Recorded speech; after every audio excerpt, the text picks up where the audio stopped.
profecía del Salvador referente al juicio que iba a caer sobre Jerusalén va a tener otro cumplimiento. Uy. Y la terrible desolación del primero no fue más que un pálido reflejo del segundo. Wow, mami, esa cita pondría a muchos a temblar porque un pálido reflejo. Día que eran al templo, entonces el templo era intocable para Exacto. ellos, como lo es día para muchas personas. Que toda la nación perezca, pero terminaron matando al dador de la vida, al que podía hacer justamente eso, que ellos no perecieran. Wow, sí. Se comían el estiércol de las aves.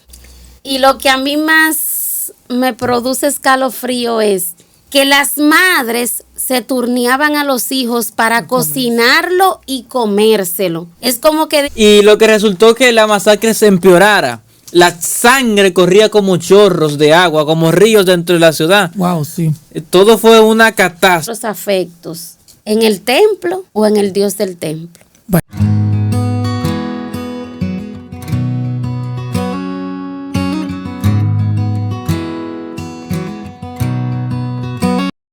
Hola amigos de su canal Jesús en mi hogar. Hola familia, qué bueno que estamos aquí una vez más para compartir un estudio sobre la palabra de Dios.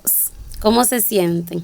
Hola, mami, excelente de estar aquí juntos. Nos sentimos muy bien y hoy vamos a tener un tema que sé que será de bendición para cada uno de nosotros y de ustedes. Así mismo es.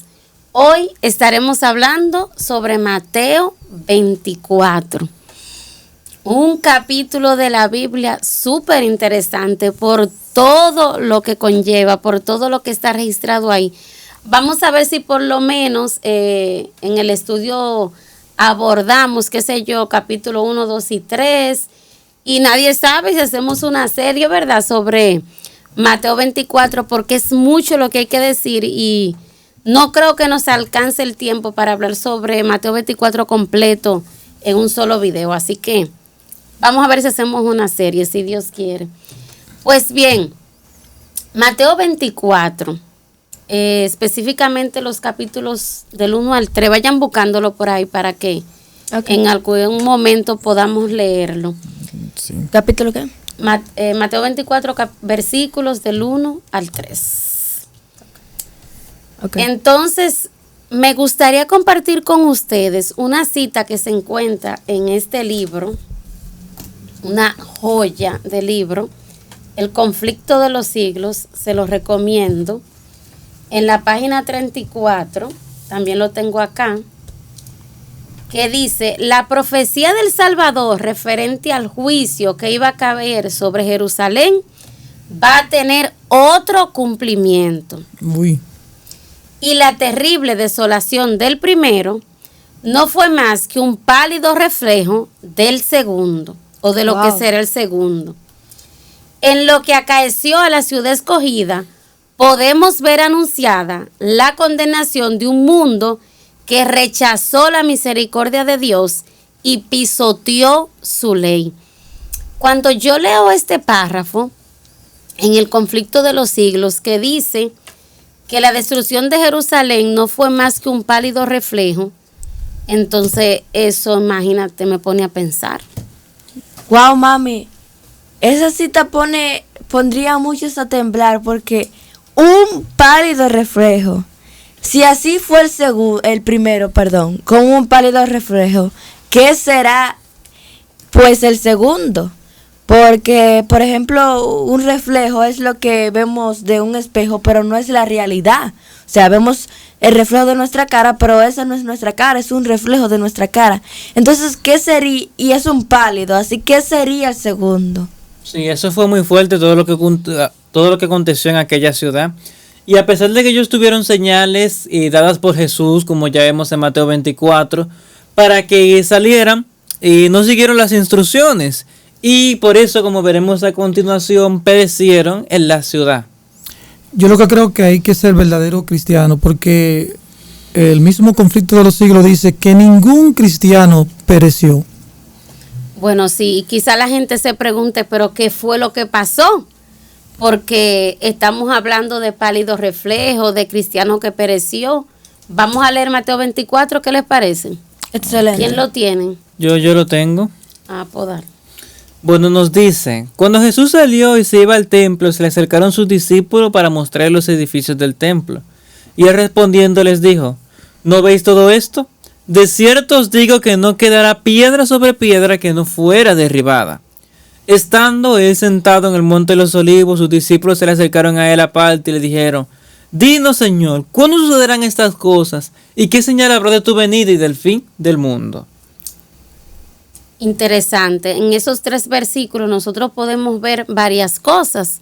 Lo primero es que Jesús, déjame buscarlo, el versículo 1 que dice, cuando Jesús salió y se iba del templo, se le acercaron los discípulos para mostrarle qué cosa, Ángel. Jerusalén y el templo. Y sabes, mami, tú comentando acerca de eso, a mí me surge una pregunta. ¿Por qué los discípulos querían mostrarle a Jesús el templo? O sea, ¿por qué? Bueno, se dicen muchas cosas acerca del templo, ¿verdad, David? Bueno, Jesús miraba hacia Jerusalén, pero no miraba con el sentido que los discípulos pensaban que él estaba mirando hacia Jerusalén. Jesús estaba mirando, aunque era inevitable lo que se veía en la ciudad, su gran hermosura, de lejos se veía, pero Jesús no miraba con ese sentido, aunque ellos pensaban que Jesús estaba mirando hacia Jerusalén por lo hermoso que se veía esa gran ciudad, pero no estaba mirando por eso. Ok, wow. Sí, tú sabes, Ángel, que ese templo era hermoso por muchas razones. Claro, no más hermoso que el primer templo, pero sí era bonito. Hermoso. Porque sus columnas, su frente, todo era de un mármol blanco como la nieve. ¿Qué pasa? Que cuando el sol se ocultaba, cuando el sol se estaba ocultando, que el sol le reflejaba así de frente a las paredes y a las columnas, estas al reflejar el sol parecían de oro. Y eso era una maravilla para los judíos. Ellos se sentían orgullosos de su templo y siempre pensaron como que iba a ser eterno. Tú sabes que eso iba a estar ahí para siempre porque el templo representaba la gloria de ellos. El que Dios estuviera con ellos era símbolo de que ese templo todavía estuviera en pie. Así creían ellos sobre eso. Sí, de hecho, este templo era el orgullo de los judíos, su identidad.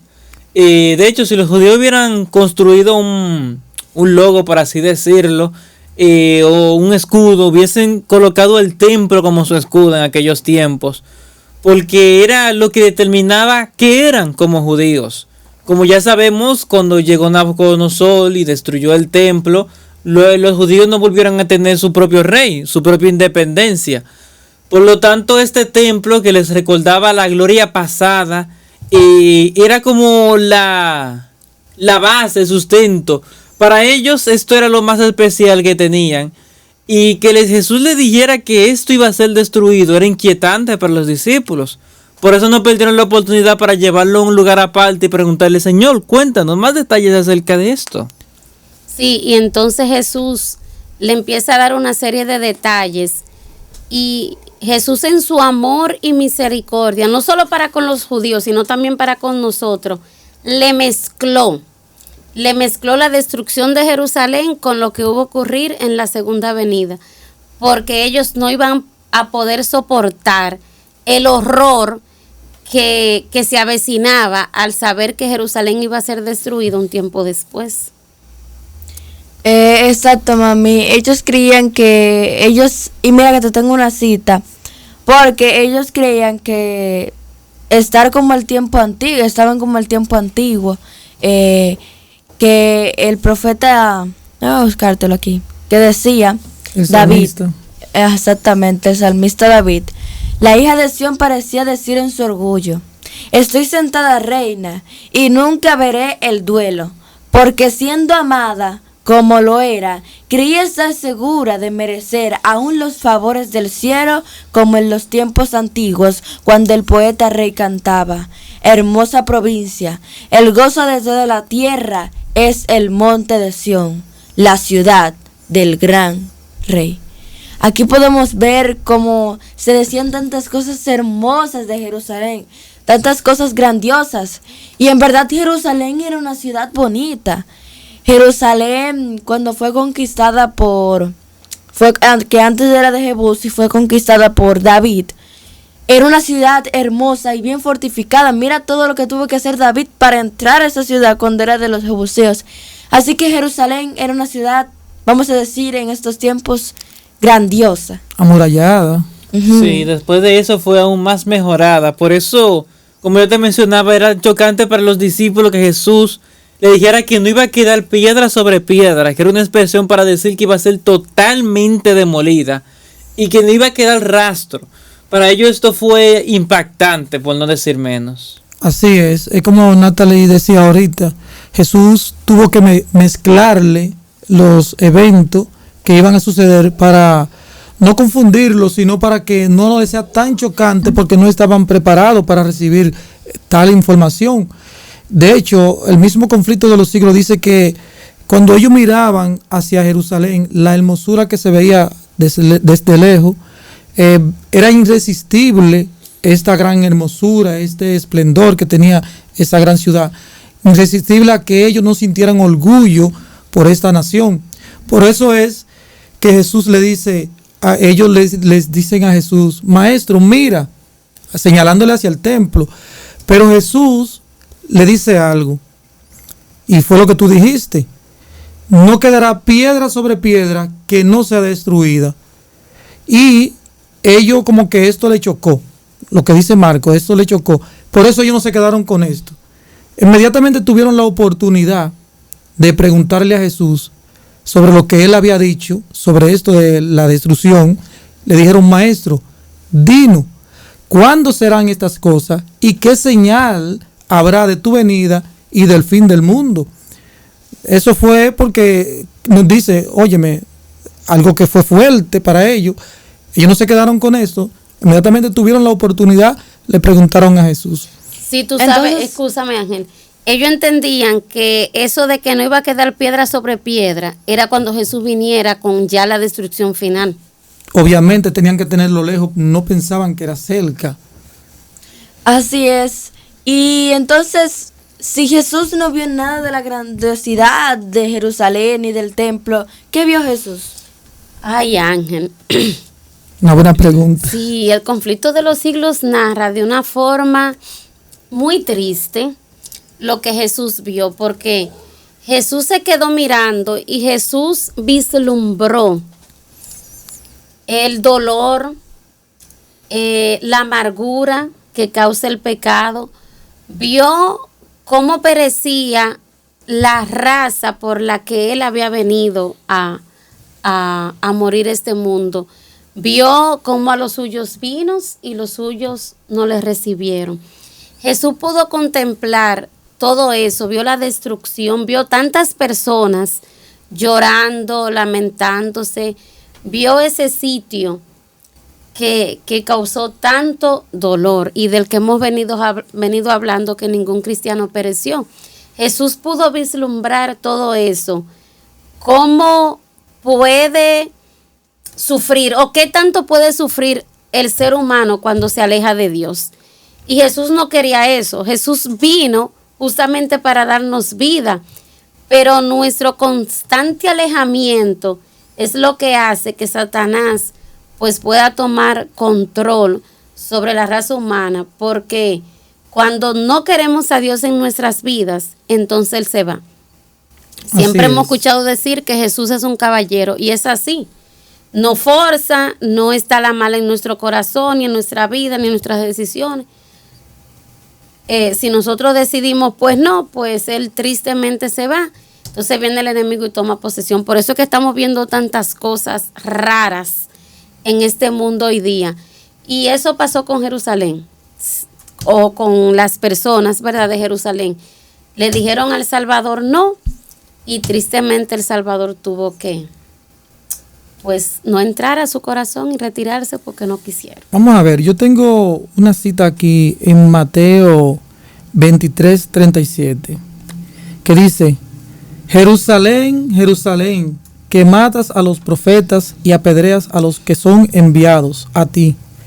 ¿Cuántas veces quise juntar tus hijos como la gallina junta sus polluelos debajo de las alas y no quisiste? ¿Cuántas veces Jesús lo intentó? Como tú decías. Y fueron una de esas cosas como la que Jesús hizo, los milagros que Jesús realizó, para que ellos pudieran ver la grandeza de Dios hacia ellos, el gran amor. Eso era el dolor por la que Natalie mencionaba, el dolor por la que Jesús estaba pasando en el momento que él fijó su vista hacia Jerusalén. Óyeme, ¿cómo dos personas pueden estar mirando hacia un lugar y no con la misma perspectiva? Porque Jesús miraba todo lo contrario a lo que ellos miraban hacia Jerusalén. Ellos miraban la gloria presente, pero Jesús miraba su futuro. Exactamente. Exacto. Sí, Jesús no estaba triste por los eventos que le iban a sobrellevar, porque él sabía lo que le seguía. Como sabemos en los siguientes capítulos de la Biblia, narra su experiencia en Getsemaní, su crucifixión y todo lo demás. A él le apenaba era la situación de su pueblo, porque como decía el versículo, él como gallina intentó juntar a sus polluelos, pero ellos no quisieron. Fueron por otro lugar, mataron a sus profetas y así continuaron, aún después de ver todos los milagros de Jesús. Sí, Marco, porque qué triste cuando tú con mucho amor preparas un regalo para una persona y lo envuelves y lo compras con mucho sacrificio y vas donde esa persona y tú esperas por lo menos la emoción y déjalo ahí. Peor, no lo quiso. El conflicto de los siglos nos decía que lloraba él por la fatal destino de millares en Jerusalén, por la ceguedad y dureza de su corazón, que no solamente iba a acabar con lo que vemos en Jerusalén, en el sitio, sino que durante siglos y casi 2 milenios ha traído desastre y problemas sobre el pueblo judío, que hasta el día de hoy todavía están en guerra. Wow, y entonces Marcos, ¿cómo fue la destrucción de Jerusalén? ¿Qué pasó? ¿Cómo se desarrolló para ella entrando en ese punto? Bueno, es una gran pregunta, Marcos. Quizás tú la vas a responder, pero voy a decir algo, Ángel, de eso que tú preguntas. Herodes, en el tiempo de él, claro, en Jerusalén se había creado grandes murallas y cosas que pudieran ser como medio de protección. Era difícil en que pudiera pensarse de que esa ciudad en algún momento pudiera ser destruida, porque estaba cercada de una manera segura. Un hueco no estaba a la disposición para que alguien pudiera filtrarse y poder llegar hasta el punto de cercarla o destruirla. Aunque sí pudieran cercarla, pudieran hacerlo desde afuera, no que pudieran penetrar a la ciudad. Era una ciudad protegida totalmente. Y saber que si en algún momento alguien pudiera profetizar sobre eso, sobre la destrucción de Jerusalén, lo hubiesen catalogado como en los tiempos de Noé, como alguien, como tenían a Noé, como un loco, como que si alguien está anunciando algo que es imposible en algún momento que sucediera.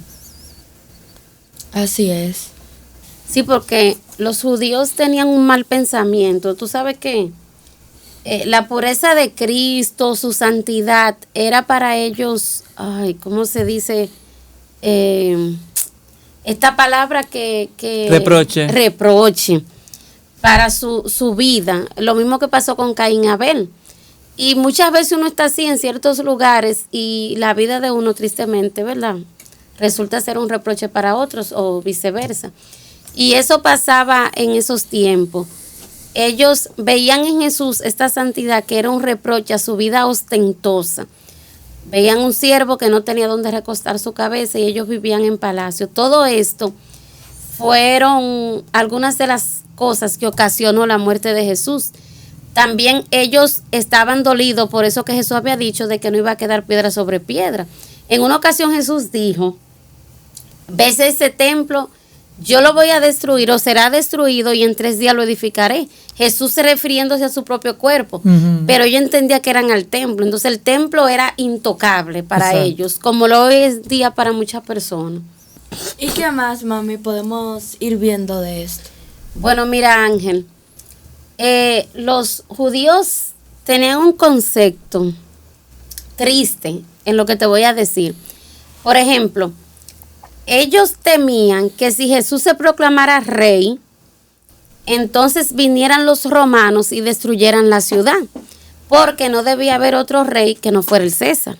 No, claro. Así que si Jesús se proclamaba rey de Jerusalén, rey de Israel, entonces venían los romanos y destruían la ciudad. Así que ellos entendían que eso no podían permitirlo y que ellos decían que es mejor que un hombre muera y no que toda la nación perezca, pero terminaron matando al dador de la vida, al que podía hacer justamente eso, que ellos no perecieran. Exacto. Exactamente. Wow, sí. Ellos, de hecho, proclamaron que su sangre caiga sobre nosotros y sobre nuestros hijos. Una maldición que se le extendió a ellos, se extendió a las siguientes generaciones y se ha extendido durante tanto tiempo a los judíos. Una maldición de ese peso de haber sacrificado a su Salvador, que hasta el día de hoy siguen negándolo porque no pueden aceptar que el tan esperado Mesías haya muerto y muerto por sus manos. Wow, sí, Marcos. Y esto no sucedió de una vez, ¿verdad que no? Sí, eso tenía yo de pregunta. ¿Y la ciudad fue destruida inmediatamente? De hecho, no. Dios aplazó el juicio de la ciudad por alrededor de unos 40 años, porque la muerte de Jesús fue en el año 31 y la destrucción de Jerusalén fue en el año 70. Les concedió bastante tiempo de gracia. De hecho, antes de la muerte de Jesús, unas 70 semanas proféticas, equivalente a 490 años, Dios había predicho eso por medio de Daniel, la destrucción de Jerusalén, el plazo límite de la ciudad, o sea, cuándo iba a acabarse su gracia. Y aún así le concedió un tiempo extra, lo que muestra que le concedió la oportunidad de aprender la verdad, porque aunque había acabado para el pueblo completo, hasta el día de hoy, como para nosotros, individualmente todos tenemos una oportunidad de decidir. Ya si una persona, por un judío decide no aceptar a Cristo, pues esa maldición vuelve, y la maldición que viene acarreando su pueblo vuelve hacia él. Pero si decide aceptar a Jesús, es liberado de ese mal, porque Dios no nos va a cargar con el pecado de nuestros antecesores. Pero si nosotros decidimos seguir ese pecado, pues bueno, tendremos también las consecuencias. Así Exacto, y eso que tú decías ahorita de que su sangre sea sobre nosotros y sobre nuestros hijos, uno pudiera decir o alguien pudiera decir es injusto, porque por culpa de David, Ángel no puede pagar. Pero tristemente nosotros vemos que los padres crucificaron a Jesús y los hijos y los nietos y los bisnietos más adelante que hicieron, maltrataron mucho a los discípulos hasta el punto que le quitaron la vida. Vemos cómo mataron a Jacobo, pero más adelante vemos a Esteban, cómo lo apedrearon, y así pasó con todos los discípulos. Entonces, demostraron ese odio acérrimo, ¿verdad? Por así decirlo, por el camino, como se llamaba, y más adelante se le llamó cristiano. Y tristemente, ir en contra de los designios de Dios, pues acarrea eso: destrucción, ruina y muerte. Así es. Se piensa que Pablo murió en los años 67 después de Cristo, y Pedro se piensa que murió en el 65, 64, ahí no se ponen de acuerdo, pero está en ese tiempo. O sea, fue mucho antes lo que fue la destrucción de Jerusalén. Pudieran decir, bueno, pero después de los años 70 tenían razón al perseguir a los discípulos porque su mal vino, la destrucción, pero todo esto incluso fue mucho antes. O sea, que el tiempo de gracia se extendió hasta los hijos, pero ellos empecinadamente también actuaron igual que sus padres. Así es, papi. Y yo he escuchado que dentro de la ciudad había un hombre que como que predicaba, pero que murió en el sitio. He escuchado algo así. Cuéntame de eso. Sí, eso es un tema, como dicen. Ujú. Tú sabes que si el conflicto de los siglos habla de un hombre que durante 7 años predijo la destrucción de Jerusalén con estas palabras: ay de Jerusalén, ay de sus moradores. Y cuando uno conoce el final sobre este hombre, pueden surgir muchas preguntas. ¿Por qué? Porque este hombre fue encarcelado, fue azotado, después lo dejaron en libertad y él siguió proclamando y murió en el sitio de Jerusalén. Él murió ahí cuando Jerusalén fue sitiado. Bueno, una cita que tenemos de el conflicto de los siglos que nos dice que ni un cristiano pereció en la ciudad.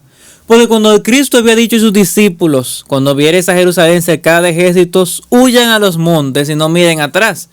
Entonces, cuando Sergio Galo sitió la Jerusalén y luego se retiró misteriosamente, los cristianos aprovecharon esa oportunidad y huyeron. Luego vemos a otros judíos que persiguieron al ejército en vez de huir, lo que mostraban que esos no eran seguidores de Cristo. Los seguidores de Cristo escucharon la advertencia, prestaron atención y huyeron, y así salvaron sus vidas. Sí, mira, si Sergio Galo no se va, los cristianos hubiesen perecido ahí adentro. Sí, pero que Dios no le iba a permitir, porque le había dado una oportunidad para demostrar su lealtad, y le había dado una oportunidad para que, demostrando que la profecía de Daniel no debía cumplirse sobre todo el pueblo judío, sino sobre aquellos que quisieran todavía rechazar la gracia de Dios. Exactamente.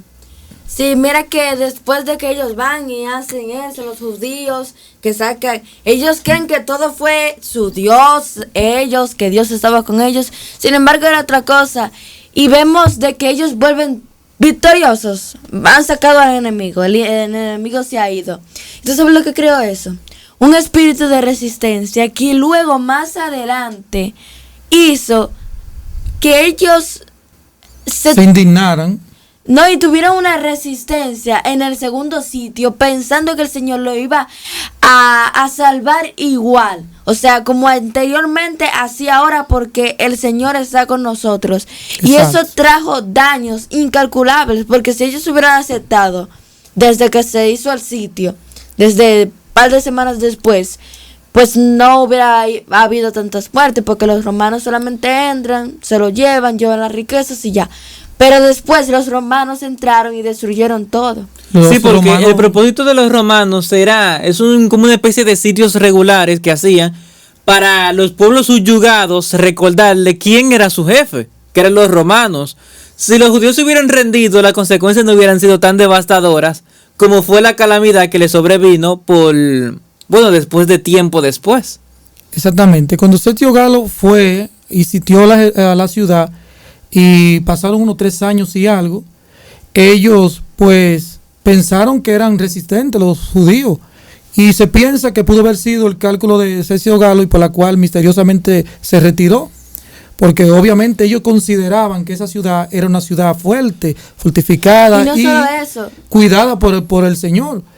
Pero al ver, como tú decías, Ángel, al ver ellos que los judíos comenzaron como a sentirse gozosos y porque Dios lo protegió y todo eso, se indignaron y dijeron, ay, así. Entonces ahí fue cuando más adelante Tito fue y sitió la ciudad y lo cercó y la sitió hasta finalmente encontrar la destrucción.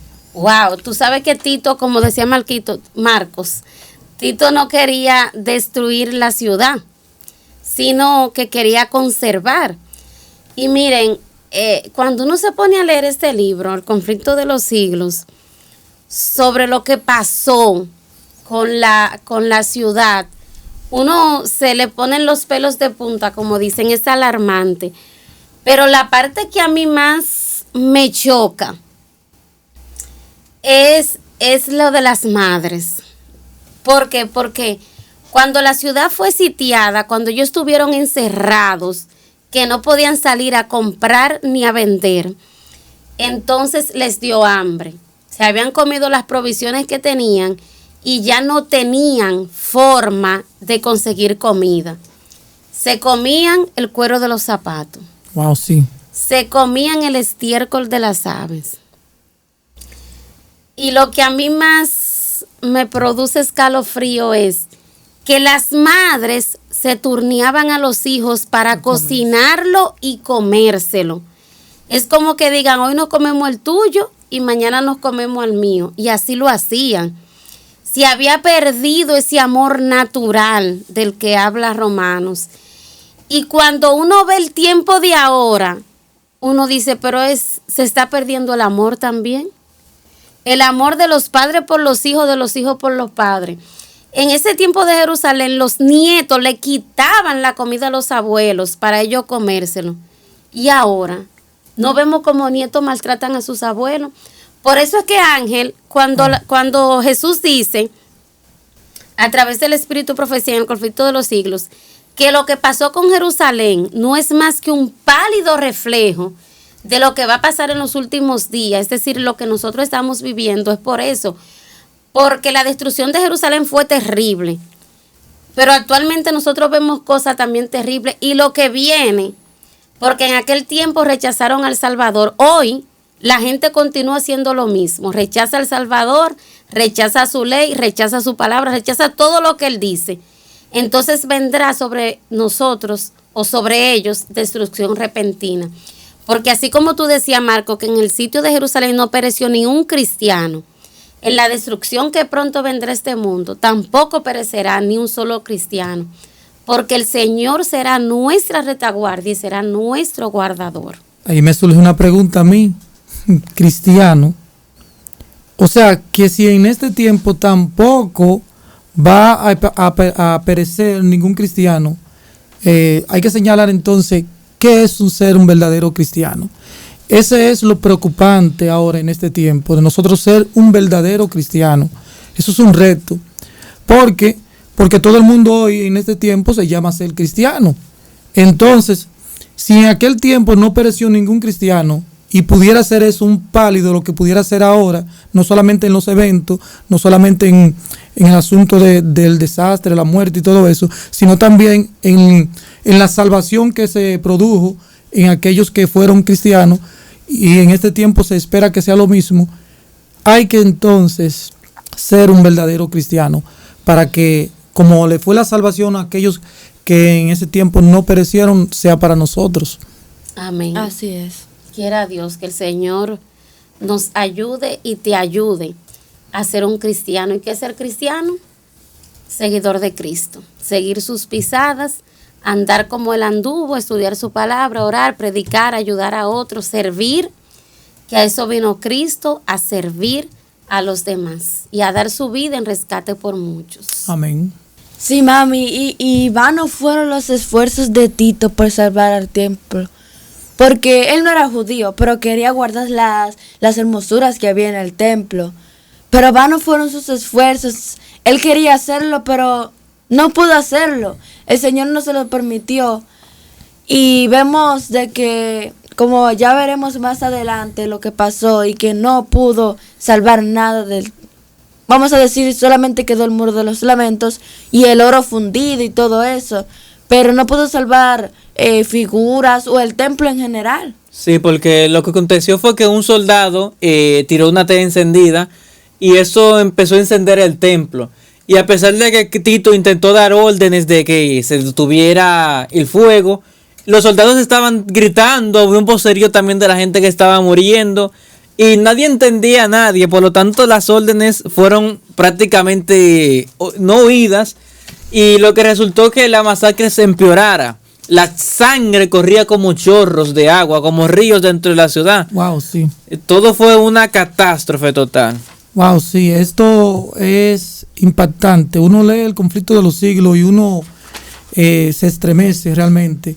Sobre todo la parte que Natalie mencionó ahorita, donde mencionaba eso de cómo las madres se turnaban para comerse sus hijos. Esto, cuando uno lee eso, y uno lee que eso no fue más que un pálido reflejo de lo que puede pasar para nuestro tiempo, uno le da, como dice Natalie, escalofrío. Pero me llama mucho la atención esta parte que ustedes tocan, Marcos y Ángel, sobre Tito. cuando él quiso detener a los soldados, pero no le hacían caso a las órdenes que él daba. Y mira, que eran soldados fieles a Tito, eran soldados que daban la vida por él y sus palabras eran oídas. Pero en ese momento estaban tan airados por el pueblo, los judíos, El que vocerío, como dijo Marquito, no oían nada. No oían nada. Ellos lo que querían era destruirlo. Estaban como con hambre, como sed, como sangriento, como querían ver ya la destrucción final de este pueblo. Y con toda esa furia, así mismo fue destruida esa ciudad. Si tú sabes que mientras tú hablabas, yo aquí hojeando el libro El conflicto de los siglos, que se lo recomendamos, es una joya y está en formato digital, usted lo encuentra en PDF, El conflicto de los siglos. Dice aquí, nosotros estamos hablando de qué fue lo que pasó y que por qué vino esta destrucción. Cuando se le resiste tenazmente, el Espíritu de Dios concluye por apartarse del pecador, y éste queda sin fuerza para dominar las malas pasiones de su alma y sin protección alguna contra la malicia y pérfida de Satanás. La destrucción de Jerusalén es una advertencia terrible y solemne para todos aquellos que menosprecian los dones de la gracia divina y que resisten a las instancias de la misericordia divina. Nunca se dio un testimonio más decisivo de cuánto aborrece Dios el pecado y de cuán inevitable es el castigo que sobre sí traen los culpables. El mundo de hoy está viviendo así. Sí, de hecho, el mismo Tito llegó a declarar al ver la caída de Jerusalén que su propio Dios la había abandonado. Sin embargo, no era su Dios. Ellos habían abandonado a su Dios. Tú sabes que hubo una parte que se nos escapó, y fue cuando entraron, cuando los soldados romanos entraron, como los judíos todos fueron y se refugiaron en el templo. Y decían, Ichabod. templo, bueno, primero decía, templo de Jehová es este, y se refugiaron. Entonces después, cuando vino la destrucción, dijeron así como ustedes dijeron, porque los judíos se habían refugiado en el templo, pero no en el Dios del templo. Igual como ocurre hoy el día. Muchas veces nos aferramos a paredes y nos olvidamos del Dios que debe estar en ese lugar. Y es algo que nosotros debemos meditar muchísimo. ¿Dónde está nuestro corazón? ¿Dónde están nuestros afectos? ¿En el templo o en el Dios del templo? Bueno, eso es para reflexionar. La verdad que sí. Porque ellos vieron exactamente como decían, Ichabod, la gloria de Dios se ha ido.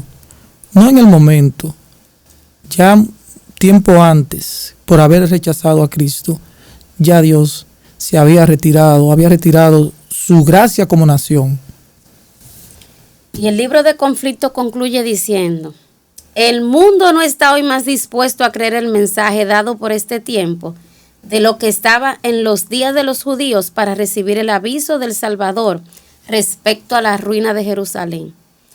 Venga cuando venga, el día de Dios caerá repentinamente sobre los impíos desprevenidos. El día menos pensado, en medio del curso rutinario de la vida, exhorto a los hombres en los placeres de la vida, en los negocios, en la casa del dinero, cuando los guías religiosos ensalcen el progreso y la ilustración del mundo, y los moradores de la tierra se dejen arrullar por una falsa seguridad, entonces, como ladrón a medianoche, penetrará en una morada sin custodia. Así caerá la inesperada destrucción sobre los desprevenidos y no escaparán. Terrible. Quiere el Señor y que tú no seas parte de este grupo que aquí se describe, sino del grupo de los cristianos, seguidores de Cristo. Amén. Amén. Amén. Y yo creo que podemos dejarlo hasta aquí. Ya sí vamos a tener una segunda parte. Va a ser necesaria una segunda parte, así que no se pierda la segunda parte de este hermoso capítulo de Mateo 24. porque ya por cuestiones de tiempo no vamos a continuar. Exacto, solamente nos centramos en los primeros versículos, pero pronto tendremos para continuar en los que siguen. Exactamente. Claro que sí. ¿Y qué decirte? Suscríbete a nuestro canal si no lo has hecho. Ya es tiempo de que te suscribas. Y dale al botón de unirse.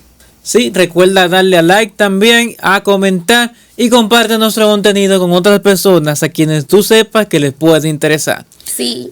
Y nos vemos en la siguiente. Hasta otra. Bye.